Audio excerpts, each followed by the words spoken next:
everyone. This is Ronojoy Mukherjee on behalf of Indulge-Express. And today I have got another car for you in our first video of this year. Okay, I must wish you guys a Happy New Year. And I must tell you that today I have the new Kia Sonet. So you would say that why have I brought this car to you? Because this car has already been in the market for some time. But then the reason is that, the company has done quite a few changes on it.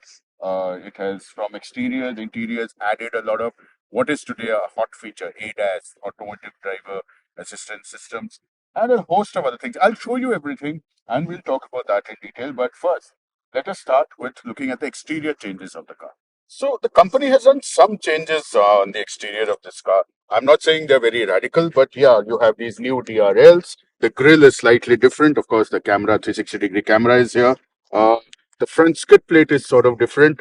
And if you look at the sides, they've just smartened it up a little bit. Again, the changes are there. There's the 360-degree camera is, of course, very useful. You have a camera here, you have a camera in the front, you have a camera at the back, on the sides. But what is important is for ADAS systems, as we mentioned, the automated driver assistance system, they have added a camera here. This takes the car to level 1 of autonomous driving, which is a very useful feature. This profile more or less stays the same. I don't see much of a change in this. Uh, Alloys, of course, are different. That changes with every version of the car. Now they have up to 4 wheel sizes. But what is interesting here is these LED lights. This is what they call the connected lights. There's a light strip right here. This also sort of, smartens up the rear.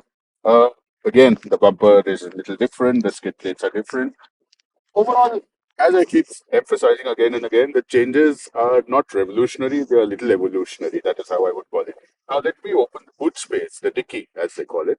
Let me open the rear hatch and show you the dicky space inside so that you can have a sense of how much you can pack in. Now, we were talking about the boot space or the dicky space in the car. Let me just open this and show you. Of course, here you have the reversing camera, the rear camera of the 360-degree unit. Inside, you see there is sufficient space for a small Indian family, the two kids and two parents type to keep their luggage and stuff here. This car has a 7 speaker system, of course. So this is the subwoofer mounted right here. And in this dicky space, there is a spare wheel and, of course, the toolkit. Simple layout, sufficient for a modern nuclear family. 60-40 split rear seat means that you can, put the seats down as you need if you need to carry more bulky stuff. Here is a parcel shelf, which means whatever you keep here stays hidden from prying eyes. Now, this is what the dicky space was about. Let us sit inside and see what's new there. Sitting on the interiors of the car, there is not much of a change in the fascia design. I find it very similar to the earlier car. Of course, a lot of other small changes are there. For example, now you have this big instrument cluster, which has two 10.25-inch screens. This, of course, is the screen for controlling your infotainment system and all other things there. You have the new parts are the ventilated seats up front, which can be for both the driver and the front passenger. Can be controlled from here. Then you have drive modes, which you can select, go normal, whatever. And there's, of course, a traction control. So overall, some changes have been done. Now you also get a choice of manual transmission, CVTs, automatics, depending on the engine variant. You also get multifunction steering wheel, and this one has paddle shift because it's an automatic.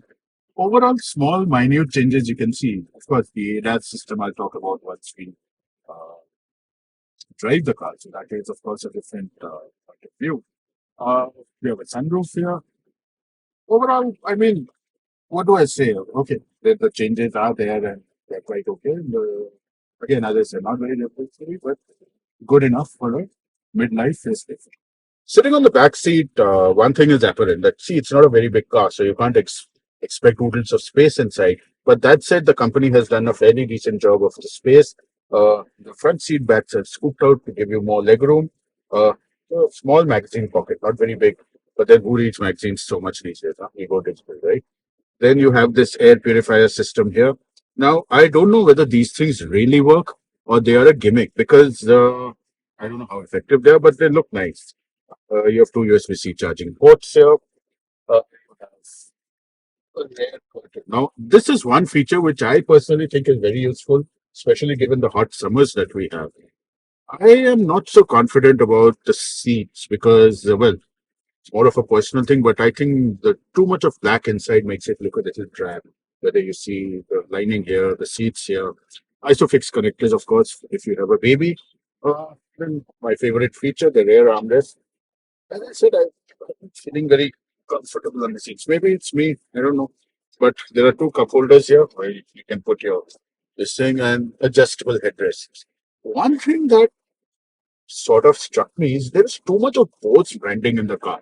There are Bose up front, three Bose brandings up front, two Bose brandings on the door. I mean, what's the thing with Bose guys? I mean, okay, the sound quality is of the system is good, but it doesn't mean you splash Bose everywhere. Anyway, forget all that. Let's go for a drive and check it out. Of course, when sitting inside, I said, let's go for a drive. But before going for a drive, I would like to show you the engine of this car.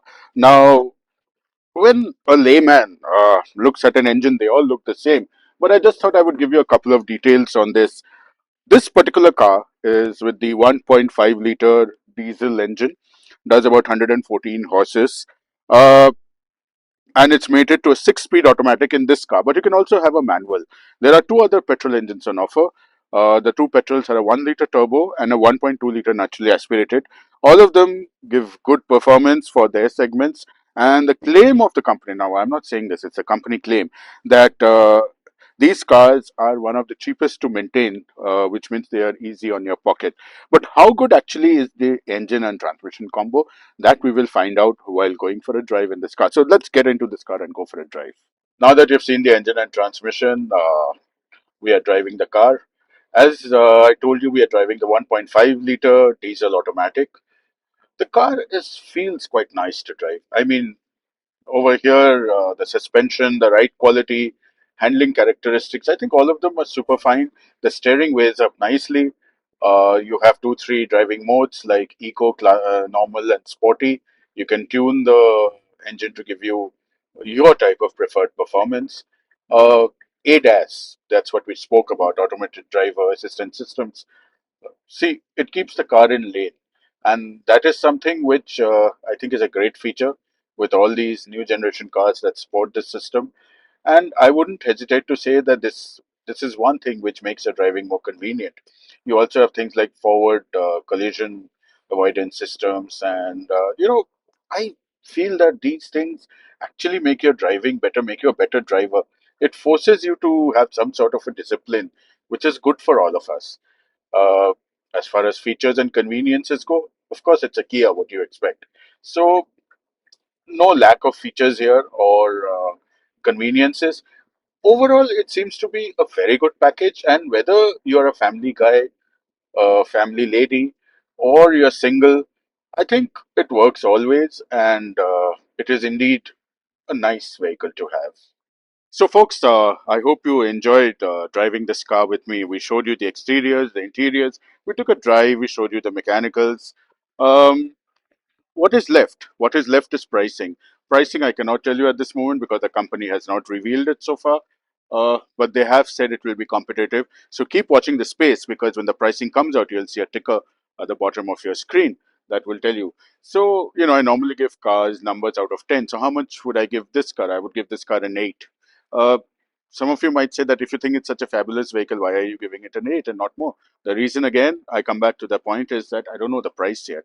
So once I know that, maybe I'll increase my rating. But till then, I hope you enjoyed being on this ride with me. Keep watching my channel. Please subscribe and do give your comments. And I look forward to seeing you very soon with another car. Till then, namaskar.